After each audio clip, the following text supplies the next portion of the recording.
What I'm going to do is I'm going to talk about the pros and the cons of each one. I'm going to talk about the pros and the cons of a self-funded business, and then I'm going to talk about the pros and the cons of an investor-funded business.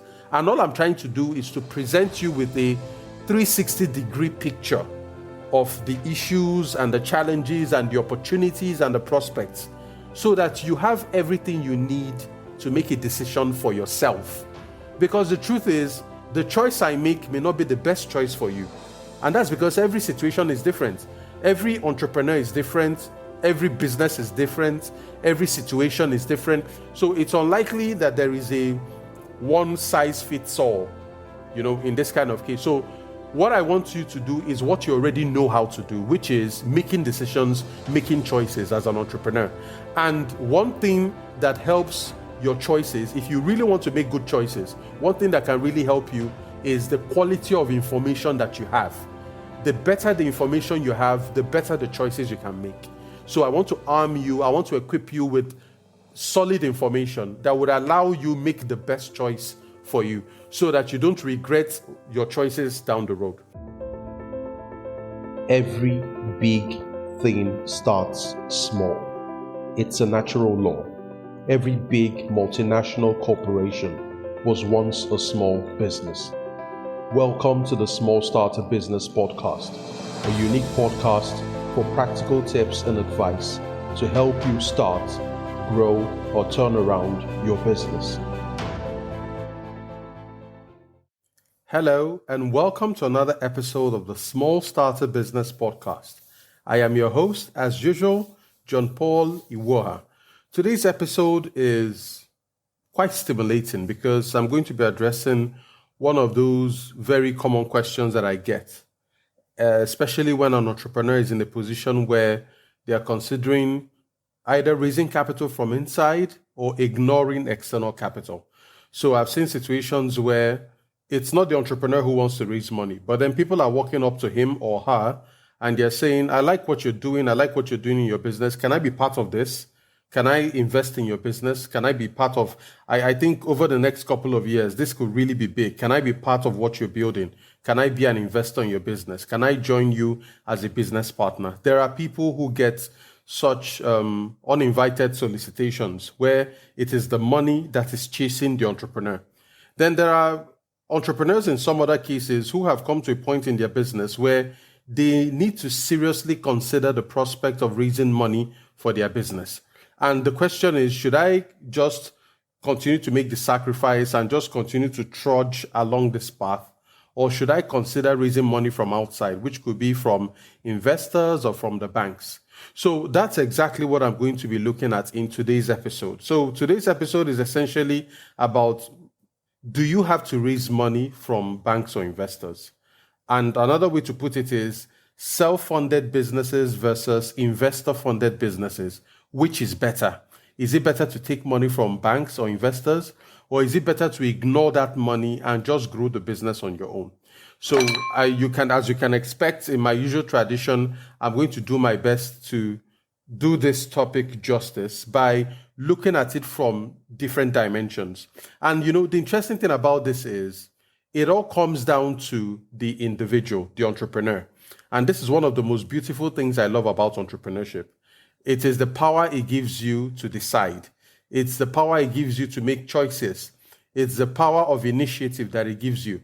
I can't think of any other endeavor, any other human endeavor that places so much power in the hand of the individual like entrepreneurship. So there is no right or wrong answer to the questions I've just asked. But because everybody is different, because every business is different, what John Paul likes is totally different from what you're going to like. What my choices are going to be shaped by my experiences, by my taste, by my preferences, by my personality, by my values, by my biases, by my principles. And it's very unlikely that I share the same exact same things with you. You're very likely going to have your own values, your own tastes, your own preferences, and all that. So the goal of this episode is to accommodate everybody. No matter what kind of business you have, no matter the point you are in your business, no matter how much you need to decide about raising money, you are going to learn something from this episode that would help you make the right choice, the right choice that is best for you, so that 3 years down the road, 5 years down the road, 10 years down the road, you're not going to be thinking or regretting the decisions that you have made. So let's just get right down to it. And the first place I want to start is to actually align everybody on the same page so that it is clear that we're all talking about the same thing.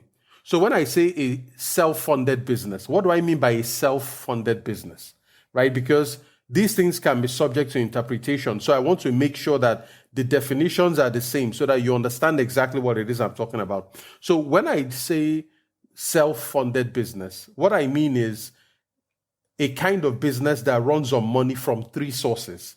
So if you run your business currently, or if you plan to run your business based on these 3 sources I'm going to talk about, essentially what you have is a self-funded business. The first source of money for a self-funded business is your own personal funds. So you as the founder, you as the entrepreneur, it's very likely most people start their businesses with their own personal funds. And this can come from their income. Some people have a job. They maintain that job, they're earning a salary, they're earning a wage from that salary, and they're using it to support the business on the side. And then for some people, when the business has grown to a point where maybe the income replaces the income from their job, or they cannot continue to juggle a job and a side gig, some people just resign, they just abandon the job and focus on the business full time. I also have a couple of clients who are doing a good job of maintaining a day job because they want to grow in their career. Some of them are lawyers, doctors, engineers. They're very passionate about what they do, but they run a business on the side, a successful business. And some of them are already at a point where the amount of money they are making from their business is actually enough to, replace what they're making from their job. But they just don't want to leave their job because they find fulfillment from it. So if you are funding your business from your own personal funds, which could be income, like I said, or your savings, or you've you borrowed money, or you raised money from friends and family, or you borrowed money in your personal capacity from the bank. Now, you need to pay attention to this. If you're going to borrow money from a bank, for example, there are 2 ways you can do it. You can borrow it in the name of your business, or you can borrow it in your own personal capacity and then use that money to support your business. The kind I'm talking about here is the kind where you walk up to the bank and you borrow the money in your own personal capacity, to support your business. So the bank doesn't know that the money you're borrowing is to support a business. It's like you're letting them know that you want to borrow this money on your own account. The bank doesn't know you are using that money for business. So if that's what you're doing, you are still a self-funded business, because in the eyes of the bank, they are not funding your business. They don't even know your business exists. You didn't tell them about the business. You just said you wanted to borrow money, and they gave you that money on your own merits, right? It wasn't about the business. So that's one way, that's one source of funds for a self-funded business. You are running the business based on money from your own personal funds or from funds that you've gotten from friends and family. The second source of funding for a self-funded business is money generated from customers. So if you have a business where most of the money you're using to run your business comes from the sales that you're making, from selling your products or services to customers who then pay you for those products or services. If a big chunk of the funds you're using to run your business comes from your customers, then you're a self-funded business. Because essentially, customers are the only outsiders who would fund your business without asking for anything in return. Unlike a bank will ask you for interest. An investor will ask you for return on investment. A customer just wants good service. They want the value that they ask for. They want the product to work well. They want to be satisfied with the service. And as long as you do these things, customers never come back to ask for their money, if you do a good job. So the ideal is that every healthy and successful business in the world runs on money from their customers. Now, some of these businesses may have raised money from investors, but the reason that they're raising money from investors is because they couldn't get enough money from their customers to do whatever it is they wanted to do. But there are some businesses that are fortunate to be able to raise enough money from their customers early on. I like to call these businesses cash cow businesses. They are businesses where they generate a lot of money from their sales. They generate a lot of money from their customers. And as a result, they don't need to go to any bank or any investor to ask for money. Their customers make sure that the business is well funded. So if most of the funds that are coming into your business is from your customers, then you're a self-funded business, as long as you've never raised money from outside before. Now, the third source of funding for a self-funded business is the kind of money that you get from outside, but you don't need to pay back. And examples of these will be grants. So grants is essentially, it's free money. You get it from whatever source. It could be from a philanthropic source or some development finance institution or some religious organization, whatever it is. Essentially, a grant is money that you get to support your business that you don't have to pay back. Another will be a donation. Another will be a prize award. Maybe you got involved in some competition or something and then you won money. The common thing these things have, all these examples I've given, the thing they all have in common is that all these monies do not have to be paid back. And as long as you don't have to pay back that money, it is free money. And I consider it a source of funding for a self-funded business. So if you've collected money from any source that does not expect you to pay back that money in a business capacity, then I consider that a source of funding for a self-funded business. So, like I mentioned, I'm still trying to define the core concepts for this episode. What is a self-funded business? I just told you a self-funded business is a business that gets money from three sources. The first source is the personal funds of the owner of the business. The second is money that comes from customers through sales. And the third is free money that the business gets, which could be grants, donations, prize awards, and all that. So that's it for self-funded businesses.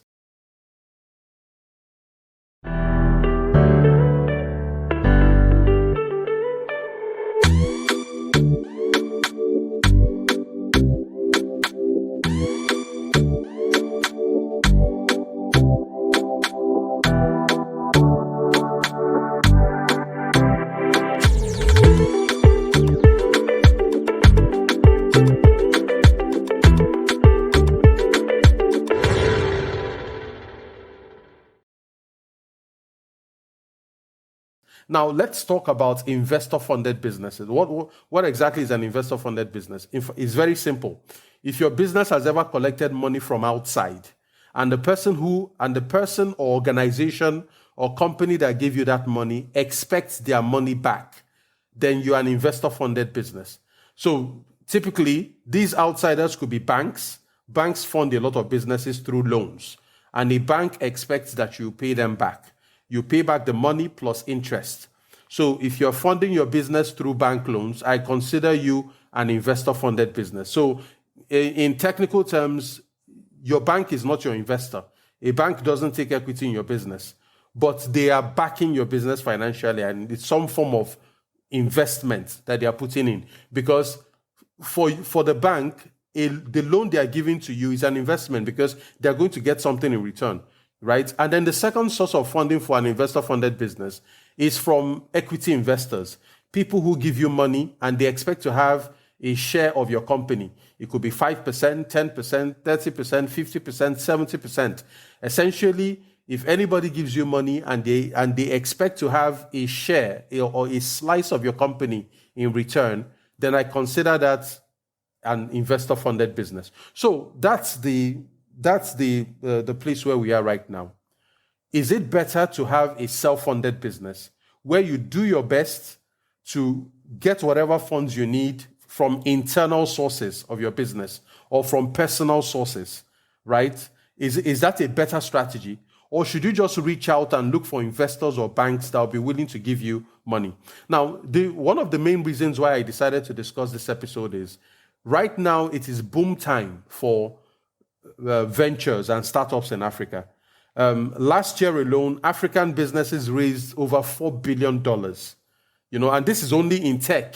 This is only like in tech-related businesses. $4.6 billion in 1 year alone. So a lot of money is flowing into tech ecosystems, into the startup ecosystems. A lot of money is flowing to innovative ideas, prototypes, things that could change markets, disruptive and creative ideas, disruptive and creative businesses. A lot of money is flowing. So, we're now hearing of companies that are raising $50 million, $20 million, $100 million.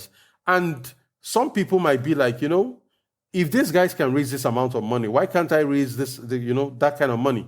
And there's also this additional media exposure and all the whole razzmatazz that comes with raising money from outside. So it can be quite tempting. So I've had a couple of, my students and clients reach out to say, I'm at a point in business where I'm considering raising money from outside. For some of them, it goes like, John Paul, I really don't need this money right now. But I just think, it's money that's available out there and I can just get it, And then other people are like, we're at the point where we're going to run out of money. So I think we should explore raising money from the outside. And, instead of giving these pieces of advice, in one-to-one sessions, like I often do with my clients, I thought there might be somebody out there who may be considering this question and has not yet made up their mind. So let's talk about it. So what I'm going to do is I'm going to talk about the pros and the cons of each one. I'm going to talk about the pros and the cons of a self-funded business, and then I'm going to talk about the pros and the cons of an investor-funded business. And all I'm trying to do is to present you with a 360-degree picture of the issues and the challenges and the opportunities and the prospects, so that you have everything you need to make a decision for yourself. Because the truth is, the choice I make may not be the best choice for you. And that's because every situation is different. Every entrepreneur is different. Every business is different.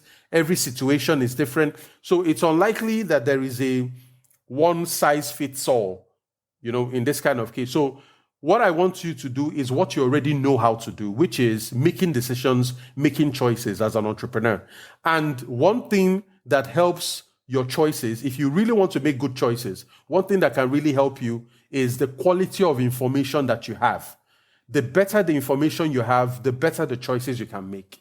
So I want to arm you, I want to equip you with solid information that would allow you make the best choice for you so that you don't regret your choices down the road.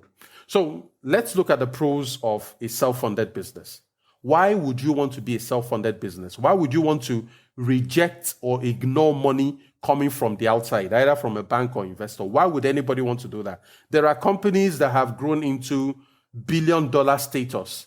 The quick ones that come to mind would be MailChimp. MailChimp is a technology platform. It's for email marketing. Another one is Spanx. Spanx is owned by Sarah Blakely. It's a ladies' underwear. That's the segment. It's not even a tech company.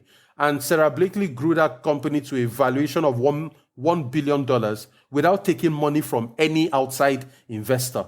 You see? So it's possible to grow your business to significant valuations without taking money from the outside. But again, it's not an easy process, like I'm about to tell you. So the pros of a self-funded business, number one, it's that you maintain full ownership and control of the company. If you don't take money from outside, for example, if you don't take money from equity investors, what it means is that you are going to retain 100% ownership of your company. And for some people, that's a very big deal, because 100% means that you can control the company, you get to make all the decisions, which of course comes to my second point. The second advantage of a self-funded business is that you have significant freedom and flexibility to take any decisions and actions that you want. And that's a big deal for people who take pride in the innovativeness and the creativity they put into their business. All this time, you've been the person running your business. You decide what kind of product you want to build, how you're going to serve that product, what customers you're going to serve, what markets you're going to serve. You make all the decisions. And for some people, they enjoy the independence and the autonomy that they have to make decisions in their business, without getting any outside interference, right? And then another upside of a self-funded business, and this is something I admire in those people who have refused to take money from outside. One thing I've noticed in most of them is that they are very disciplined when it comes to resources. Because when you're funding your business from what you have, essentially you're bootstrapping. When you're bootstrapping your way to building a very successful company, you learn to be disciplined and efficient with your resources. because you cannot afford to waste your capital and stuff like that. So you end up making very frugal decisions. For example, one thing I've learned from from businesses that are self-funded is that the entrepreneurs know how to prioritize what they need from what they want. So, and that is one common trap people fall into when they don't understand the difference between what their business needs and what their business wants. And people end up spending a lot of money on things that they think their business wants. And that's what wastes money. But when you focus essentially on what your business needs, you end up being very efficient and frugal in the way you manage your resources. So that is one big benefit I've seen from people who have refused to take money from banks or from investors. Another upside I have seen is that these people tend to keep all the rewards to themselves because you own 100% of the company, right? If your business succeeds and becomes like mega successful, guess what? You own 100% of that success. It's all yours, right? So it's like you took all that risk and you get to keep all the rewards for yourself. So that's another major upside of a self-funded business. Now, in my books, anything that has a good side has a bad side. If not, we'll end up being biased because we need to balance the perspectives. And the perspective I've just given you right now is the reason why some people say they don't want to raise money from investors or they will never take a loan from a bank. And they are very proud of it. The reasons I just gave you, these are the reasons that they take pride in. And that is why they don't want to touch external money. But then there are downsides. And I also think it's very important that you are aware of these downsides. The first downside, which I consider a major handicap, is that self-funded businesses have poor leverage. And by leverage, I mean that you are limited by your own resources. You know, in building that business, you are limited by your personal funds and any money you can raise from your friends and family. Essentially, you're confined to what you own. And the thing is, in business, at least for many of the successful businesses that are out there, they take advantage of leverage. And what leverage means in business terms, when it comes to capital in a business, is that you end up using other people's money to grow your business. That's one thing successful companies are good at, using other people's money to grow their business. But when a business is self-funded and is limited to the resources of the owner of the business, you lose out on that leverage. Because by not taking loans from the banks, remember, loans are other people's money. They are monies that people have deposited in the banks. And then the banks are giving it to businesses as loans. Essentially, a loan is an opportunity to use other people's money. And then you just pay the bank an interest for giving you that service, for allowing you to use other people's money. So, but when your business is self-funded, you miss out on that opportunity. You miss out on that leverage, right? So that's one thing, poor leverage. Businesses that are self-funded have poor leverage. The second downside of businesses that are self-funded is that they tend to grow slower. And this makes sense because you are confined by the resources that the owner of the business has. So you only grow at the pace of your resources. You're not going to just jump because you are building from what you own compared to somebody who is going to the bank and taking other people's money or reaching out to investors and taking investors' money. Such people can grow faster than a business that is self-funded. So that slower growth is due to the limited resources that limit your ability to grow, your ability to compete, and your ability to scale the business. That is a downside. That is a handicap of self-funded businesses. Another downside, another handicap of self-funded businesses is that those businesses tend to remain small and localized for a very long time, right? If you think of businesses that have global scale, and I mean young businesses that have global scale, and there's a reason I use the term young, because if you think of a business that has global scale, one example might be Coca-Cola, right? Coca-Cola is available in most parts of the world. Almost everybody knows Coca-Cola, right? But the reason I'm not using Coca-Cola as an example is that Coca-Cola is a 100-year-plus company. It's more than 100 years old. And then 100 years is enough time for even somebody who is building a business from their own resources to amass sufficient reserves to start to seek international expansion. But I'm not talking about a company like Coca-Cola. The example I'll prefer to use is a company like Uber, right? Uber is is less than 15 years old. Uber is a very young company. But if you consider the age of Uber and how fast Uber has grown across the world, Airbnb also falls into this category. Facebook falls into this category. Twitter falls into this category. All these companies I'm mentioning are companies that have international scale. These are companies that are less than 20 years old, right? And they are known in many parts of the world. It's almost impossible to achieve that kind of scale by using your own funds alone. To achieve this kind of scale where you're expanding your products or your services across international borders, you're entering new markets, your products are present in more than 4 continents, right? You need leverage. And remember what I said about leverage. Leverage usually comes from using other people's money. So this is a downside that self-funded businesses face. They are not able to grow and scale as fast as businesses that take money from the outside. And that is a limitation. Now, remember that one man's food or one man's meat can be another man's poison, right? There are some people who don't want to scale. There are some people who don't want their businesses to go beyond their city or their country. They are perfectly okay with having a small and boutique business. And they're perfectly fine with that. They do not envy companies like Uber or Airbnb. They don't care about international expansion. They just are okay. They are comfortable. They are content with running a small business. And remember what I said, that all of us are different. If that's what works for you, then rock it. My goal here is not to persuade you towards any perspective. My goal here is to give you enough information that you are confident in your decisions and in your choices. So if you choose to remain small, I'm very, very happy for you. So because I've called it a downside, doesn't mean it's a downside for everybody. Some people want their businesses to stay small. And then the other downside I want to talk about self-funded businesses is that these businesses tend to carry all the financial risk if the business fails. What I mean is the owner of the business, if you own 100% of your business and you've put in all your money, all your sweat, you made sacrifices, you know there is no guarantee that that business will work. There are businesses that have run for 2 years, 3 years, 5 years, and then they crash, right? For some people, it amounts to beating a dead horse. It's just granted that businesses will fail.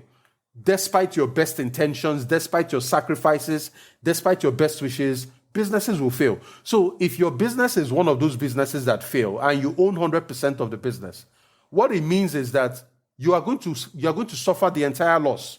The same way, if the business works, you get 100% of the rewards because you own 100% of the business. That's also how it works in the inverse. If the business fails, you bear 100% of the risk. And the reason why this is important is that if you take outside money, for example, maybe you take an investor's money, and that investor gets 20% ownership of your business or 40% ownership of your business. They contributed money to your business, and now they own a share of your business. If something goes wrong in your business and your business fails, those people will also lose their money. And what that means is that rather than you bearing 100% of the risk, you have been able to share that risk with other people so that they too bear the risk. And that way, you are not knocked off, right? So that's a downside in terms of risk sharing. But again, there are some people who don't mind carrying 100% of the risk. In fact, for them, they see it slightly differently. They're like, they don't want to inconvenience anybody or be responsible for the loss of other people's money. There are people who are like that. They're like, they cannot live with themselves that people lost their money on their watch, right? Even though it's not always your fault that a business fails. A business can fail for a myriad of reasons. It can fail because of the market. It can fail because of competition. It can fail because of systemic risk, right? All of a sudden, the exchange rate changes on you, or inflation, or your central bank increases interest rates. These things are things that are outside of your control, and they can lead to business failure, right? But there are still those people who are not comfortable taking other people's money because they cannot stomach a situation where the business fails and those people have lost their money. So like I said, it's not entirely an upside or downside. It all depends on your situation and how you see things. So right now, I've talked about the pros and cons of a self-funded business, a business that has refused to take money from the outside. And by money from the outside, I mean money you have to pay back.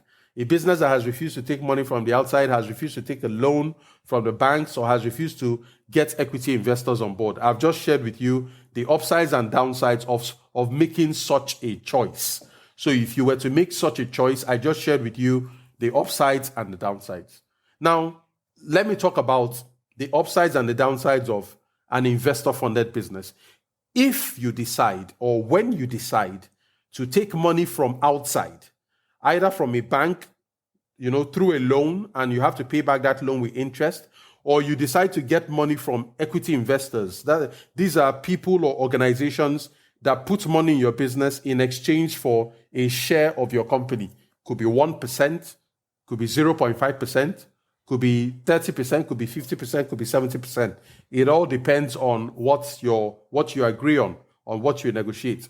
These are the upsides of such a strategy. Now, the very first one, which is very obvious to me, is that when you decide to fund your business with outside money, you instantly tap into the power of leverage. And remember what leverage means. Leverage means the power to use other people's money in your business. So you're using other people's money either as equity or as loans, but essentially you're using other people's money to get leverage. That's one major upside, one major advantage of taking money from the outside. The second advantage, the second upside, is that you have a better opportunity to grow and scale the business faster. I'm not going to dwell on this too much because I already explained it earlier. Remember what I said about companies like Uber and Airbnb and Facebook and Twitter. All of these are companies that raise money from investors, and they were able to scale across geographical boundaries. They instantly became international companies. Why? Because they were able to get money that allowed them to grow very, very fast. It was like pouring fuel on fire. That's what outside money is, right? So that's what they did, and they were able to scale faster. And the thing about scaling fast is that it gives you a better competitive advantage because you can capture market share. You can spread and get a significant chunk of the market faster than your competitors because you have money to spend on marketing. You can spend money on advertising. You have more money to spend on customer acquisition. So you can move faster than your competition.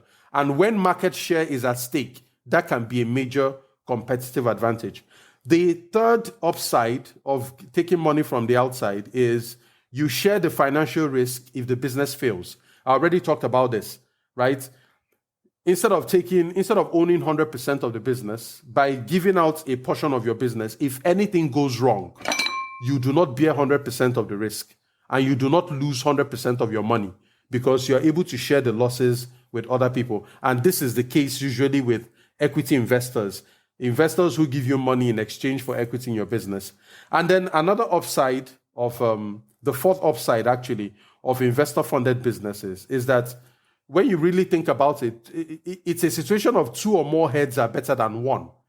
Because the moment you allow people to invest in your company, especially as equity investors, where they give you money in exchange for a percentage of your company, what you have essentially is that these people, most times, they don't just contribute their money. They also provide and support you with expertise. Some of them are typically experienced people in the business that you're running or in your industry, or they might know people. They might know people that can lead to you closing deals with distributors or finding suppliers or finding very talented employees or finding other investors. They can open doors for you because sometimes equity investors don't just come with only money. They come with other things that can be of great benefit to the business. And the reason is that equity investors have an incentive to support your business. Remember, the way equity works is anybody who gives you equity in your business cannot make money unless the business is successful. If the business does not succeed, if the business fails, an equity investor will lose their money. But if the business succeeds, they make money. So there's an incentive for them to provide more than money. They can help you with other important stuff that can help the business succeed. So these are the upsides of taking money from the outside, taking money from banks or investors. Of course, everything that has a good side most often will have a bad side. And now let me talk about the downsides, the bad sides, the ugly sides of raising money from the outside. The first the first downside I want to talk about is that you may lose a significant chunk of your company, depending on how much money you raise and when you raise that money. So one challenge I often see is that when people raise money too early, and by too early, I mean maybe you don't really have like a steady stream of customers, the business has not yet stabilized, and you are desperate for the money. So it's usually in those situations when you are desperate for money. What I also find is that you're not really able to negotiate a solid deal because you're desperate. You need that money because your business is likely going to run out of money. So you agree to terms that may not really be favorable. And it's in such situations that I see investors who take 60% of the company or 70% of the company. The moment you lose 60% of your company or 70% of your company, you have lost that thing called control. Because if there's a vote, if you have less than 50%, you cannot carry the vote.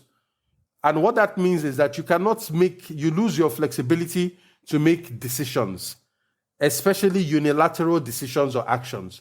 For example, you can imagine how it feels that you were the originator of the idea for that business. You started that business. You did the market research, market survey. You built the product. You are very passionate about this thing. You know your markets very well. You know your product very well.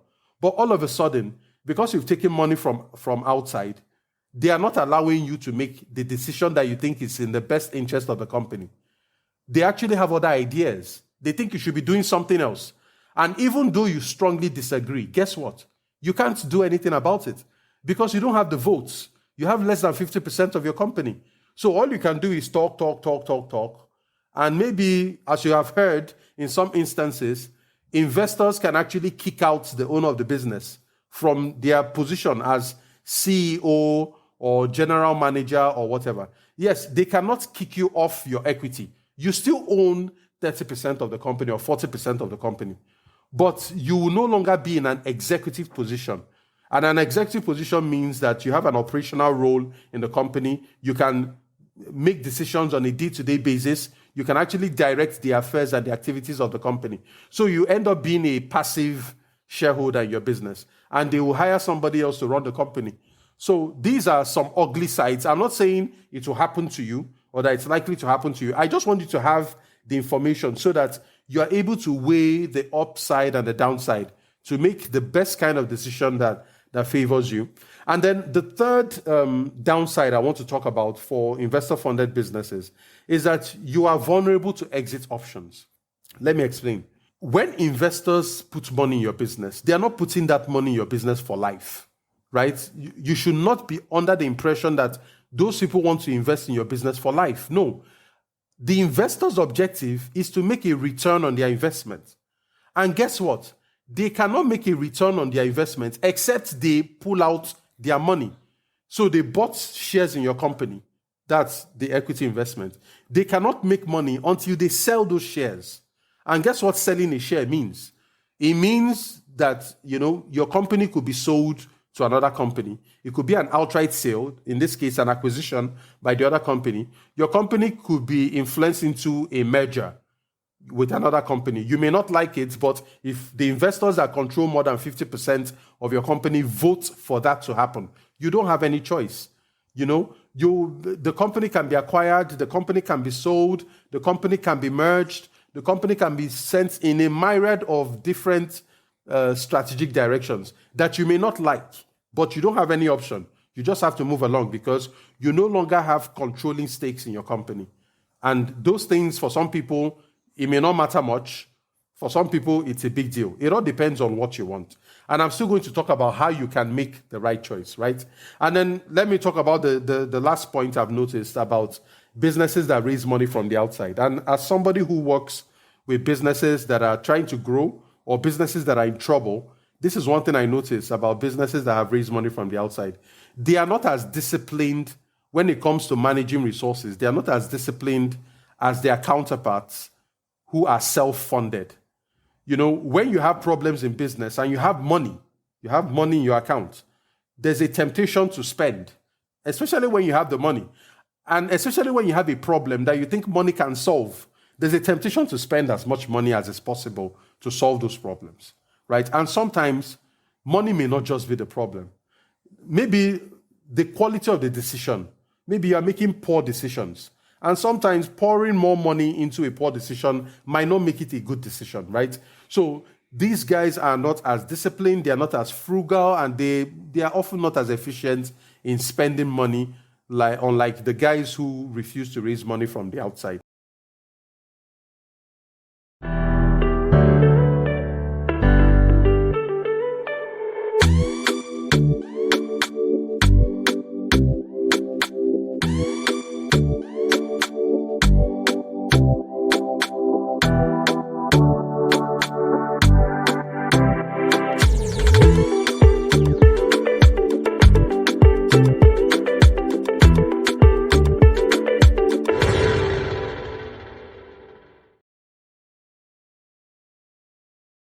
So now that we've looked at the pros and the cons of the two sides, the entrepreneurs who are self-funded, who have refused to take money from the outside, from banks or investors, and then I've also talked about the upsides and the downsides of investor-funded businesses that have actively agreed to raise money from the outside and are taking loans or are taking equity, and they are using that leverage, they are using other people's money to grow their business.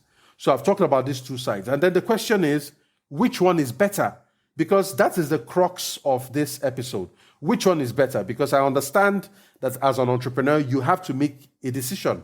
So to help you make that decision, which essentially is which one is better, there are 3 questions that I need you to answer.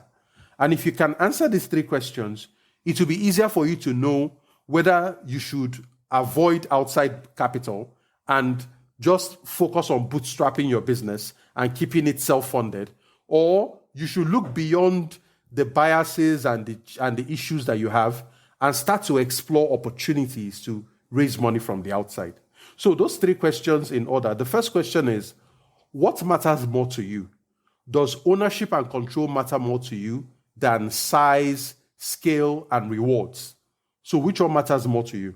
If ownership and control matters more to you, then what it means is that you should focus on self-funding your business, right? Or if you're going to raise money from the outside, you need to have a critical look at how much equity you give away. So you'll be very sensitive to giving away more than 50% of ownership in your company, because ownership and control matters a lot to you. If ownership and control matters a lot to you, you have to keep your business self-funded. It's in your interest to keep your business self-funded.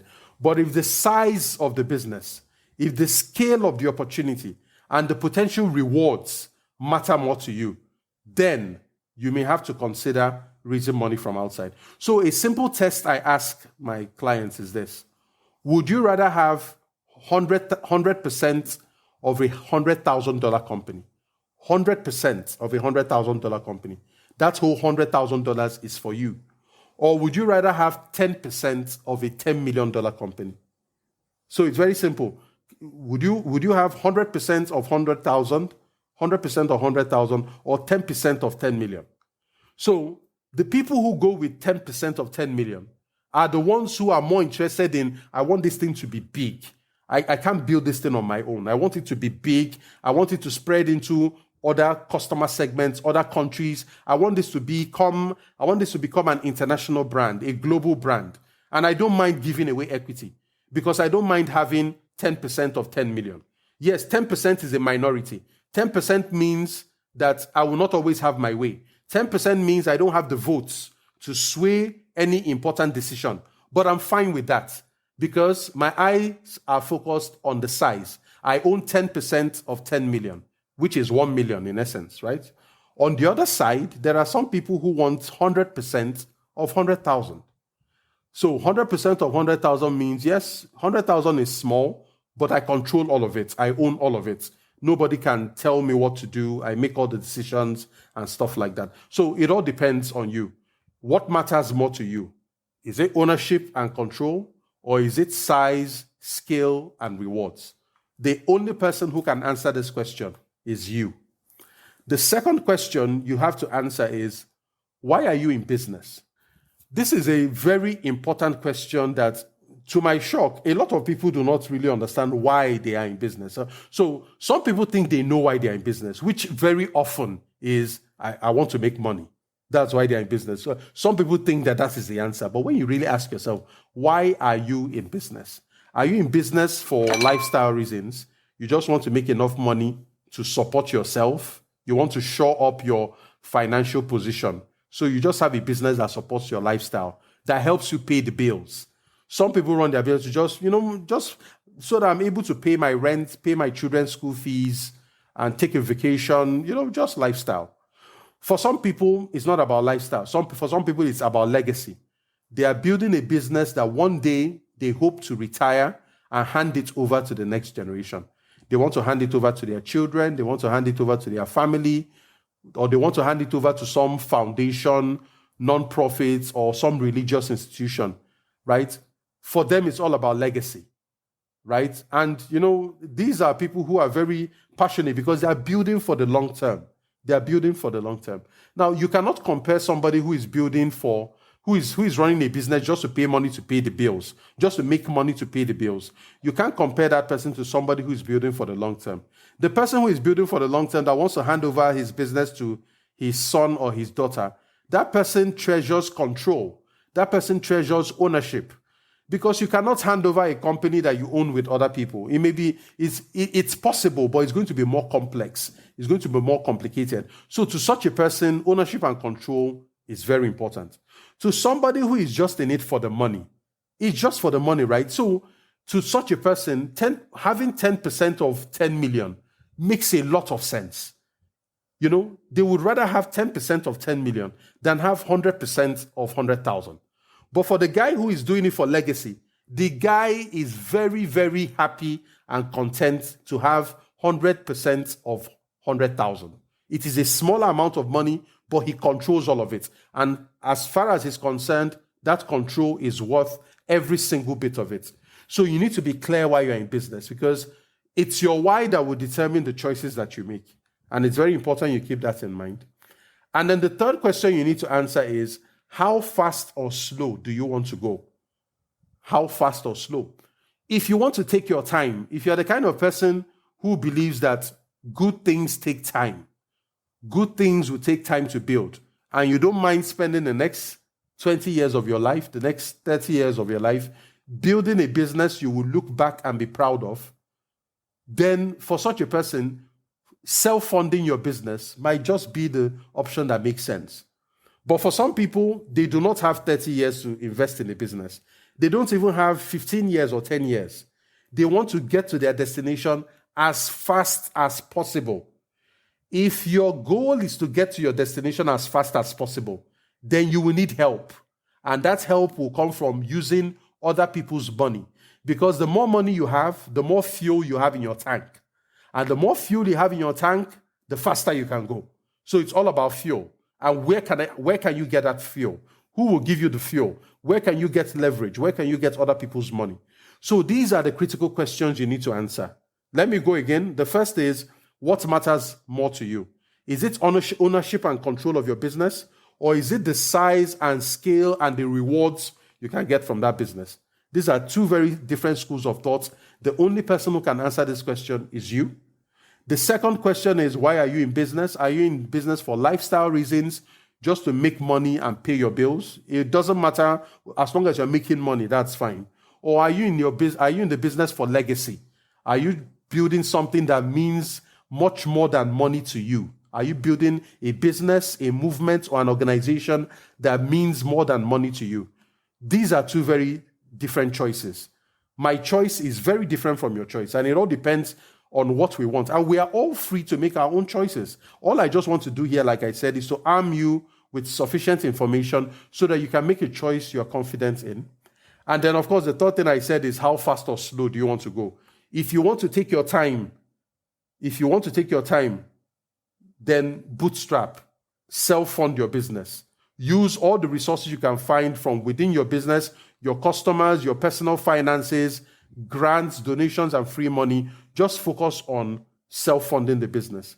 But if you want to move fast, if moving fast is very important to you, then the more people you have on board, the more external money, the more outside money you have on board, the faster you're likely going to go.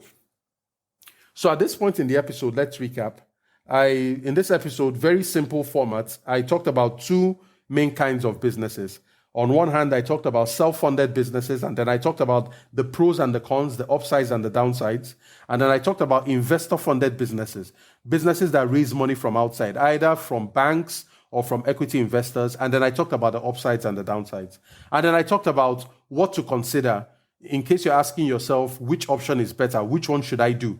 I gave you 3 questions that would act as signposts and guidelines for you. And they are very personalized questions because there is no right or wrong answer to those questions.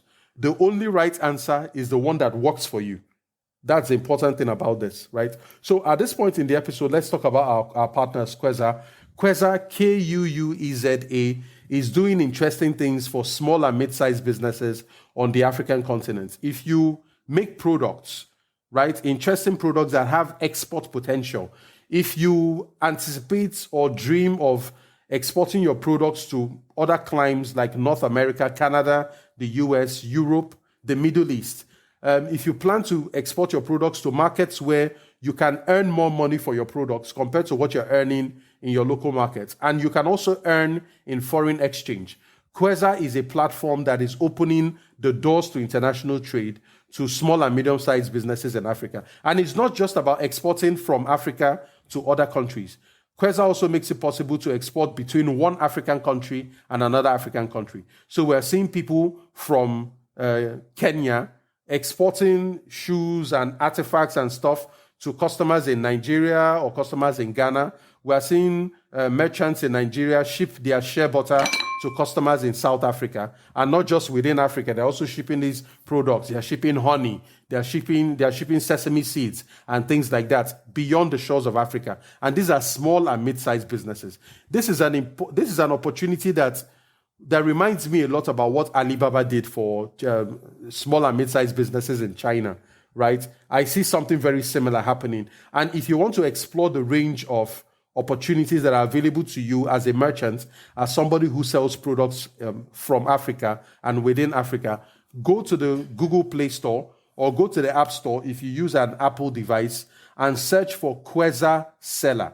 So it is Kweza, Kuueza Seller. So there's a separate app for the sellers and there's a separate app for the users. So if you want to explore the range of products that are available on Kweza and probably make an order or a trial order, go to your app store and check out the Kweza user app. It is Kuueza. So at this point in the episode, there are 4 things I need you to keep in mind. The first is to join the Insiders program. The Insiders is a community of entrepreneurs that work directly with me. These are the people who have given me essentially the career that I have now, which is helping businesses figure out and unlock opportunities for growth and for progress, whether it's a new business or a business that's already been existing for a while, but then they're having challenges growing, or a business that's in distress. You're owing a lot of money, or the business is losing customers, the business is no longer where it's supposed to be. I'm the guy who helps you figure that out. And that's exactly the reason why I work with the Insiders as a private community. To learn more about what we do in the Insiders, check us out at smallstarter.com/insiders. Again, it is smallstarter.com/insiders. The second thing I need you to do is to tell your friends about this podcast. The advice, the content, the information you get on this podcast is very practical because it's coming directly from the front lines. It's coming directly from the people and the places where the rubber meets the road. These are people who are having to make daily decisions about the direction of their businesses, right? So it can't get better than this. Anybody who is thinking about starting a business, or you've already started a business and you're trying to enrich yourself, you're trying to empower yourself with more information and be able to expose your mind to other perspectives, and you never can tell, you might stumble on something that can help you in this podcast. All I'm asking is, you're getting all this information for free. Don't keep it to yourself. the best way to pay back is to tell other people about the Small Starter Business Podcast. Tell them about the Small Starter Business Podcast. They can Google it. And we're right up there, number 1 on Google, right? So that is something you can do. Tell somebody about the Small Starter Business Podcast. Another thing I need you to do is to leave us a review. In fact, preferably, if you don't mind my say so, a 5-star review. What a 5-star review does is it makes it easier for us to be discovered on the podcast platforms. A 5-star review essentially says, this podcast is great. I think you should listen to it. So it makes it easier for other people to find us on the podcast. And I'm quite active on social media. On LinkedIn, I have almost 1 million followers. It should be about 800 and something thousand followers now. I'm also active in a group on Facebook. So we can connect there. Just let me know that you've listened to the podcast and send me a request, a connect request on LinkedIn. I'll be glad to connect. So on to the very next episode. It's like I said earlier, it's fascinating the opportunity we have to be entrepreneurs, because it is one of very few professions, if not the only profession, if not the only endeavor in human life that basically puts you in the driver's seat, right? As an entrepreneur, you don't have the luxury or the leisure of blaming other people or blaming your environment, because you are in the driver's seat. You get to make the choices, you get to make the decisions, you get to take the initiative. And if it's going to work, it will work because you did something. And if it doesn't work, it's not working because you are not doing something or you're doing the wrong thing, right? So I can't think of any better way to apply initiative than to be an entrepreneur. So the moment you get to that point in your business where you are thinking, you're seeing all these things happening in the media, they're announcing that people have raised money, you're getting tempted, it may just be right that you deserve to raise money from the outside, right? Or it could be that if you touch money from the outside, you may regret it down the road. Now, because I do not know your specific circumstances, that is exactly why I have created this episode, to be able to guide you in that decision. So you end up making a decision that 3 years down the road, 5 years down the road, you look back with pride and say, I'm really glad I made this choice for myself and my business. And until the very next episode, take good care of yourself. Cheers. I hope you enjoyed this episode of the Small Starter Business Podcast. To take our free business courses or join one of our signature programs for special entrepreneurs like you, head over to smallstarter.com to join our private community. See you inside.